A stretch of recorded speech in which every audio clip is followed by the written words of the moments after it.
ஒர்க்கே spare time மாதிரி தான் இருக்கு. No like because I'm involved in a lot of things right now with stand-up இதுன்றதுனால I don't know what my spare time is actually. So I do a lot of things, but எனக்கு வந்து music, be it playing or singing or listening, books, writing. Ayyo, my entire job profile now looks like a spare time only. I'm very sorry. So this has become the very toughest question of sorts so far. But yeah, books, music, the typical in the interview la hobbies ன்ற மாதிரி ஒரு question வரும் இல்லையா, to answer it in that way, yeah, books, music, writing, playing, வேற என்ன நல்லா சொல்லலாம். Brings me back the HR interview days. Yeah, books, music, sports, cinema. Books, music, sports, cinema. 4. Okay, 4. English, Tamil தவிர I broken Hindi, very broken. Like அந்த அளவுக்கு broken Hindi இருக்கவே முடியாது. That level of broken Hindi. And decent Malayalam I can speak. அவ்வளோதான், that's all. I can understand Telugu bits and pieces. அவ்வளோதான். நான் ஏதோ பயங்கரமாக நிறையலாம் சொல்கிறேன்னு நினைக்கிறேன். But it's not really that worth it. Fluency டெஸ்ட்லாம் அவ்வளோ இருக்காது. To an extent Hindi, to an extent Malayalam. அப்படியாவது ஏதாவது கிளாப்ஸ் வரும் அப்படிங்கிற ஒரே நம்பிக்கை தான். சரி, நம்ம பேசினாதான் யாரும் மதிக்கல, at least let them hear me play the guitar and then will be like okay, பையன் ஏதோ டிஃப்ரெண்டாக பண்ணுறான் போனால் போகுது அப்படின்னு சொல்லிட்டு தே வில் கிளாப் அப்படிங்கிறது. To be very honest, that's ஒரு கவர் அப் மெக்கானிசம் தான். But I enjoy doing musical stuff. Guitar adds a different flavour to it. So many things. என்ன குவிசர் ஆகணும் அப்படிங்கிற ஒரு ஆசை இருந்தது. I wanted to be a very avid quizzer, like world லெவலில் போயிட்டு எல்லா குவிஸ் காம்படிஷனை வின் பண்ண அந்த மாதிரிலாம் இருந்தது. Then I realised I don't have that kind of memory power to remember things. அதுக்கப்புறம் I wanted to be a writer of sorts because I read a lot of books. I really wanted to be a writer. வேற என்ன, I wanted to be a theatre artist. I wanted to be a singer at some point. I wanted to be in a band and as a lead guitarist. I know for sure that I would not have accomplished any of these things, but these are all stuff that I dreamt of becoming. I don't know what I would have been. Probably sitting in a desk job 9 to 5, which I enjoyed the most. It would have been that only, to be very honest, pragmatic. Class cut அடிக்கிறதுக்கு I used to participate in everything. Cricket was main because I was selected for Kanchipuram district under 14 way back when I was under 14. அதுக்கப்புறம் my luck was so good that on the year when I got selected, the entire district itself got cancelled, cricket match. So அதிலே தெரிஞ்சு போச்சு. Even they felt like Jagan நீ ஏன் select ஆன, டிஸ்ட்ரிக்டே cancel ஆகிடுச்சு, so நீ படிக்கிற வழியை பாரு அப்படின்னு சொல்லிட்டு அந்த மாதிரி ஒரு பயங்கரமான ஒரு சைன் நானே ஃபீல் பண்ணேன். So used to play for that. Then I was in school volleyball team also.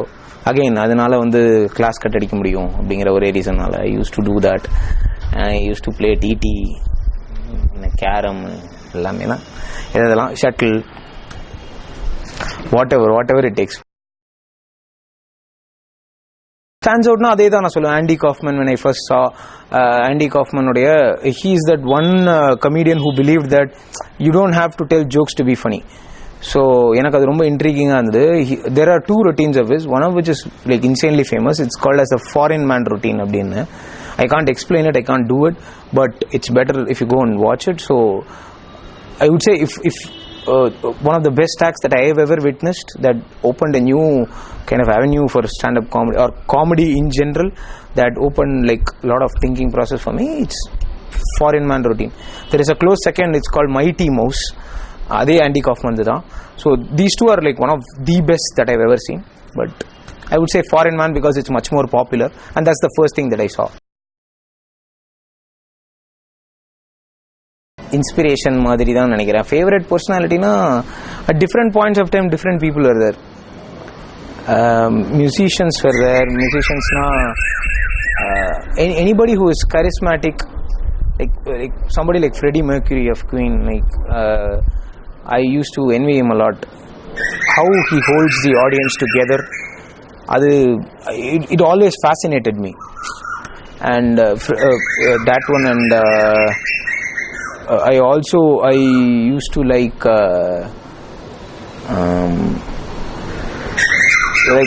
this singers also. There are a lot of singers I used to like. எனக்கெல்லாம் இப்போ எல்லாம் அப்படியே ஒரு gush of thoughts மாதிரி வருது. I can say I was, I don't know whether I'm still, because I stopped listening. I was a big fan of Parveen Sultana when I was growing up, because it was insane. எனக்கு Hindustani music பத்தி எதுவுமே தெரியாது. I used to listen to a lot of Carnatic because people used to listen. Hindustaniல Parveen Sultana the first time I heard, I was like blown away. I didn't even understand. The form was so different, and the way she sang a lot of stuff was like insane. So I was like, oh my god, like how is she doing that? And I really wanted to watch her live. I did watch her live, and of course I enjoyed it. I watched her live much later in my life. Parveen Sultana and mari, there are a lot of people music wise in the mari, and I used to like I still like Virat Kohli a lot. I like performance wise, there are people like that, randomly here and there. I'm just talking about a lot of people in general, but so many people.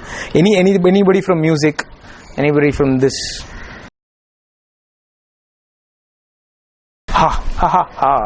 Dish nu solla mudiyadhu, but samosa is my all time favorite. I can live only with samosas. A number of times, people who know me very closely, they know this. Samosa is something that I cannot give up. And எனக்கு வந்து வேற எதுவுமே வந்து அவ்வளோ பேஷனேட்டாக நான் சாப்பிட்டதே கிடையாது. திருநெல்வேலி அல்வா ஸ்டால்னு ஒரு இடம். So it's basically in the sweets and savories மாதிரி இந்த pakoda. They sell this specific kind of samosa. Their masala composition is something that I have not tasted anywhere else in Chennai. That is one of the best samosas that I have ever had. அது எவ்வளோ தீவிரமாக நான் சாப்பிட்ருக்கேன்னா, right from the time when it was sold for 4 rupees a piece to right now, which is 10 rupees a piece, I have had in all the different price ranges, I have consumed a lot of samosas from there. That is one of the best samosas that I have ever tasted. எனக்கு வந்து 4 samosa I used to eat 4 hours and all. அந்த அளவுக்கு வந்து cherish பண்ணி bit by bit ounce every modicum of that மைதா மாவு அதெல்லாம் எடுத்து சாஸ்ல tip பண்ணி சாப்பிடுறது எனக்கு ரொம்ப பிடிக்கும். My biggest fear is being irrelevant at some point of time. Like, I shouldn't be like, okay, his time has passed. அப்படிங்கிற மாதிரி ஒரு டைமில் வரக்கூடாதுன்னு. Inevitable, but I know that someday it will come, but that is my biggest fear. So I always want to stay relevant. I always want to know. Because right now I see a lot of people who have already become irrelevant, and it looks very crazy. They are considered to be bigger stars. But when you ask a general opinion among people will be like, அவன் என்ன பண்ணுறான் ஒன்றும் பண்ணல. It's not just in stand-up comedy. There are a lot of things in every field. Like your success rate nu kuda solla maana. It's about being relevant all the time. Like if you watch a Scorsese movie even now, people will still appreciate it. It's not like, okay, an old guy is making movies அப்படிங்கிற மாதிரி இருக்காது. So a lot of people have survived over the years, and they always fight to stay relevant. So I always want to be relevant. My biggest fear is that only. When I become irrelevant at some point, when I lose the touch of reality, when I still live in past times rather than living at present, understanding what is going through, understand what is happening around me. Crazy, proper crazy, hyper. அதான் என்னன்னா ஒரு ஃபில்டரே இருக்காது. I used to talk a lot of nonsense. I used to go everywhere. I always wanted to roam around. I always wanted to do something creative. எதுவா இருந்தாலும் okay, I don't care. என்ன வேணாலும் பண்ணுவேன். Dance போ, பாட்டு போ, games போ. So there was no restriction for me. It was not like I didn't have the patience to even find my passion. So அந்த மாதிரி இருந்தேன் நான். I was like engaging in everything. So it was very hard. Even in my house there was no pressure for me to find the passion. The only thing my mother was very insistent on is to learn music properly. எனக்கு for some reason எனக்கு அந்த vocal musicல அவ்வளோ interest சின்ன வயசுலேருந்தே வரல. Irrespective of I had a decent voice or anything, my mother was very insistent on உனக்கெல்லாம் குரல் இருக்கு, there are a lot of people who do not have this but they want to do it, but உனக்கு அந்த மாதிரி இருக்கு, why can't you go and pursue? And she's disappointed to this day that I didn't pursue Carnatic music and what not. But எனக்கு வந்து அதுல பெரிய ஒரு I wanted to learn instruments, I wanted to learn flute, violin, மிருதங்கம், அந்த மாதிரிலாம் எனக்கு கத்துக்கணும்னு ரொம்ப ஆசை. But my mom never allowed it now, like they were not very interested on it because I didn't pursue anything fully. சின்ன வயசுல தான் சொன்னேன்ல, lot of ஒரு 6 months okay and it gets boring, fine, next இது அந்த மாதிரி தான் இருந்தேன் நான். So they were not very interested and they were like anyway நீ 6 monthsல quit பண்ண போற, so why should I even go அப்படிங்கிற மாதிரி. till I ended up in guitar, that's how I was. கிட்டாருக்கு அப்புறம் தான் எனக்கு ஓரளவுக்கு டிசிப்ளின் வந்ததுன்னு is what I feel. That he was a very uniquely funny guy, not like just another stand-up comedian. அவன் பண்ணதுல ஏதோ டிஃபரன்ஸ் இருந்தது, at least culturally. Okay, fine, he did something that was different from what other people were doing, and 10 years 15 years down the line, at least 15 minutes of my performance should be like the best ever that is written அப்படிங்கிற மாதிரி இருக்கணும். That's the only thing that I want. மானசீக குரு, நான் ஒரு ஏகலவியன்னா joke இல்லை, but Guru I still like him for his previous works.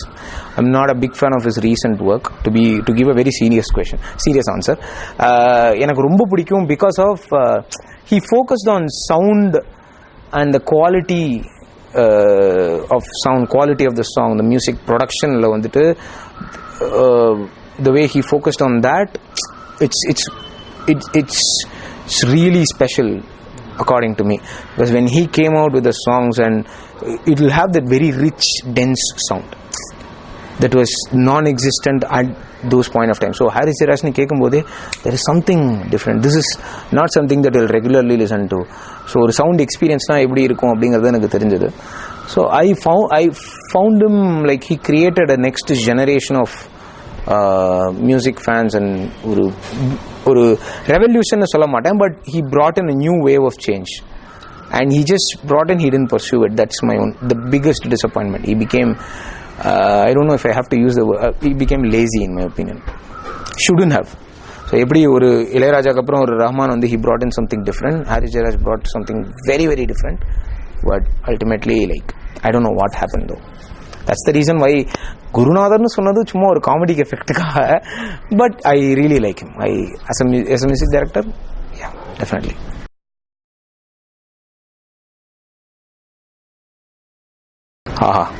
நீங்களுமா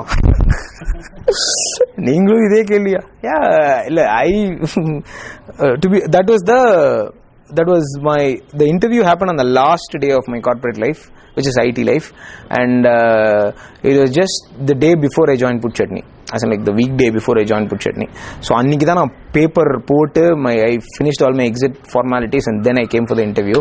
So that was the beginning of my career in Put Chutney, and I went there. I didn't know what to expect in the first place, because she was already a very big star and there were press and everything. She's like a national superstar Mari. So the one thing that we had was everything was going wrong at that time.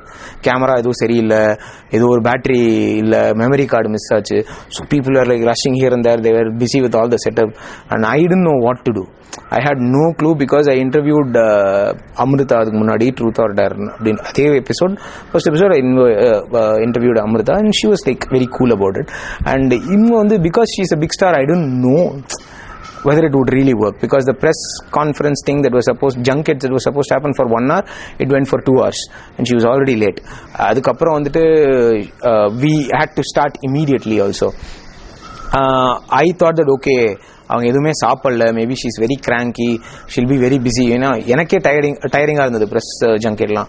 I felt that okay she should have attended like this gracefully. நேற்றுக்கு பெங்களூரில், இன்னைக்கு சென்னையில், நாளைக்கு கேரளாவில் அந்த மாதிரி போயிட்டு attend பண்ணுறதுனால ஷில் பி வெரி என்ன சொல்கிறது upset, and then she'll be very tensed அப்படின்லாம் நான் நினச்சிட்டு இருந்தேன். It's like I thought that okay this is not going to go well, she'll be very reserved and all those things. But it was exactly the opposite. She had more fun being in that interview than any of us. Kadasila I became the scapegoat, she saw the questions and she was like இதெல்லாம் ரொம்ப என்ன ரொம்ப childish-ஆ இருக்கு, I will give you the dare, நீ இதை பண்ணு இந்த task பண்ணு அப்படின்னு போயிட்டு she was very very it was a very fun interview, to be very honest. I never expected that to happen. Superba இருந்தது, and she was very down to earth, she was very jolly, and any question that we asked, like she was not like no அந்த மாதிரிலாம் இதெல்லாம் எனக்கு கேட்காத polished answer எல்லாம் கிடையாது. She was like very clean, very perfect. She answered பரவாயில்ல இதனால என்ன ஜாலி இன்டர்வியூ தானே, let's do it அப்படிங்கிற மாதிரி. It was very fun, very fun. Contrary to what I expected, it was really fun. உன்னை நான் பார்த்தது பெண்ணிலா வேளையில், உன் வண்ணங்கள் என்னோடு தான். உன்னை நான் பார்த்தது பெண்ணிலா வேளையில், உன் வண்ணங்கள் என்னோடு தான். உனக்காகவே நானே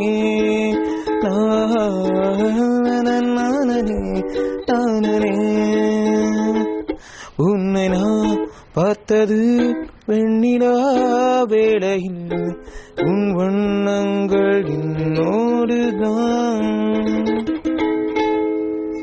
ஃபர்ஸ்ட் நான் எழுதுனது வந்து என்னன்னா, எனக்கு வந்து என்னுடைய ஒய்ஃப் ஒரு பெரிய தீவிரமான ஏஆர் ரஹ்மான் ஃபேன். ஸோ அதனால I used to observe the characteristics of A.R. Rahman fans. நீங்க பாத்தீங்கன்னா பயங்கர டிஃபரெண்டா இருக்கும். They always get hyper about stuff that is very very ordinary. ஒண்ணுமே நடந்திருக்காது, ஆனா அவங்களாம் வந்துட்டு ஓ மை காட் ரஹ்மான்ரா, oh oh wow so much அப்படின்னு ஒண்ணுமே இல்லை.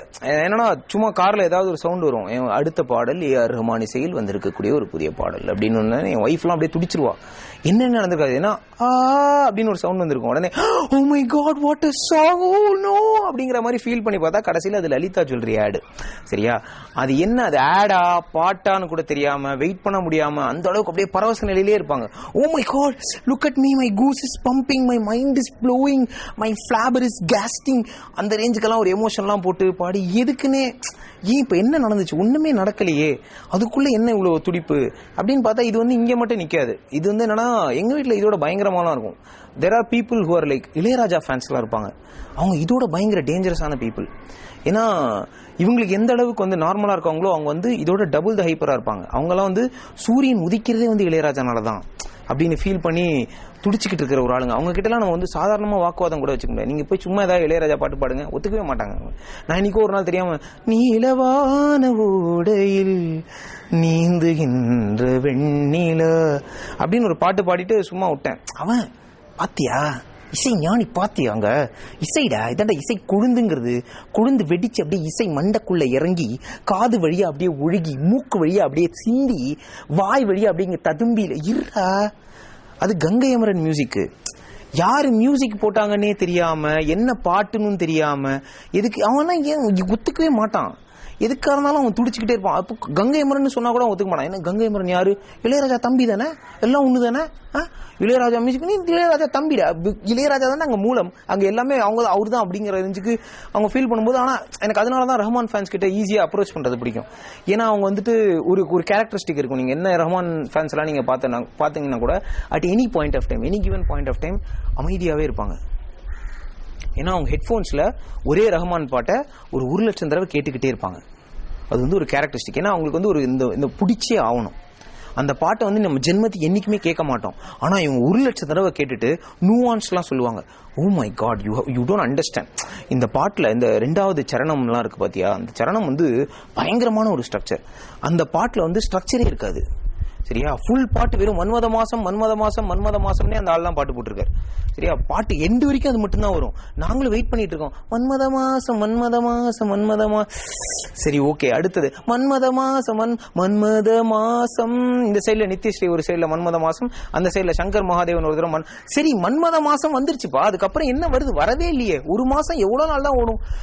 பேருக்கு மன்மத மாசம்னு பாட்டுல எழுதினா ஒரு மாசம் ஃபுல்லா அதே லைனேவா பாடுவீங்க. இந்த மாதிரிலாம் இருக்கும். இந்த பாட்டுல ஸ்ட்ரக்சர் இப்படி இருக்கு, this is so unique, this is so different, this is so mind blowing அப்படின்லாம் சொல்லி ஆர்கியூலாம் பண்ணுவாங்க. நம்ம கிட்ட சொல்லணும்னா உனக்கு டேஸ்ட் பத்தல அப்படின்னு வந்து நம்மள வந்து மிரட்டுவாங்க. டேஸ்ட் பத்தலன்னா அந்த டேஸ்ட்டுக்கு நான் என்னடா பண்ணணும் அப்படின்னு கேட்டா ஆம்பியான்ஸ் வேணும் அப்படின்னு சொல்லுவாங்க. ஆம்பியான்ஸ்னா என்னன்னு கேட்டேன் நான் ஒரு வாட்டி. அப்பதான் சொன்னா ஹெட்ஃபோன்ஸ்ல பாட்டு கேட்கணும்டா. சரி ஓகே, ஹெட்ஃபோன்ஸ்ல பாட்டு கேட்டா அப்போ கூட பிடிக்கலையே, தப்பு. ஹெட்ஃபோன்ஸ்ல சும்மாலாம் கேட்கக்கூடாது. பைக்ல போகும்போது அப்படியே ஈசிஆர் ரோட்ல நீங்க போகணும், ஹெட்ஃபோன்ஸை மாட்டிக்கிட்டு அந்த பாட்டை கேட்டு ஈசிஆர் ரோட்டில் நம்ம இந்த விஜிபிலாம் தாண்டி சரியா கோவளம் டூவில் தாண்டி நீங்கள் போகும்பொழுது கரெக்டாக ஒரு சென்னை ஒரு போர்டு வரும். அந்த டைமில் லைட்டாக ட்ரிசில் வரும். அது அப்புறம் அவனுக்கு தெரியும் அதெல்லாம் வரும். ரஹ்மான் பாட்டு கேட்டால் அது ஆட்டோமேட்டிக்காக வரும். கவலையப்படாது சரியா, போய் அப்படியே கேட்டுக்கிட்டே போகணும். அதெல்லாம் கேட்டுக்கிட்டே போகும்போது திடீர்னு ஒரு டைமில் லைட்டாக அந்த ட்ரிஸ்லாம் வந்து கொஞ்சம் ஹெவி பார்ட்டிகிள்ஸாக மாதிரி உன்னுடைய அந்த கிளாஸ் எல்லாம் அடிக்கும்போது ஹெல்மெட்டை கழட்டி அப்படியே நீ அந்த பாட்டை கேட்டுக்கிட்டே வானத்தை பாரு, செத்து போயிடுவேன் சரியா. ஏன்னா அது டிராஃபிக் வயலேஷன். முன்னாடி வண்டி வருதா இல்லையான்னு தெரியாமல் ஹெல்மெட்டை கழட்டி வானத்தெல்லாம் பார்க்கக்கூடாது ஹைவேல. பாட்டு கேட்கணும் அப்படிங்கிற ஒரே ரீசனுக்காக என்னோட உயிரெல்லாம் பணையம் வச்சுட்டுலாம் கேட்க முடியாது. சாதாரணமாக கேட்டாலே பாட்டு நல்லா தான் இருக்கணும். ஓகேவா, அவ்வளவுதான் பேசிக்ஸ். இதை விட்டுட்டு ஓவர் ஹைப்பாலாம் நீங்கள் கேட்கறது வந்து மிகப்பெரிய ஒரு தப்பு. கேட்டால் நல்லா இருக்கு, நல்லா இல்லைன்னா ஒரு தெய்வ குத்தம்லாம் கிடையாது. It's just a song. So enjoy it.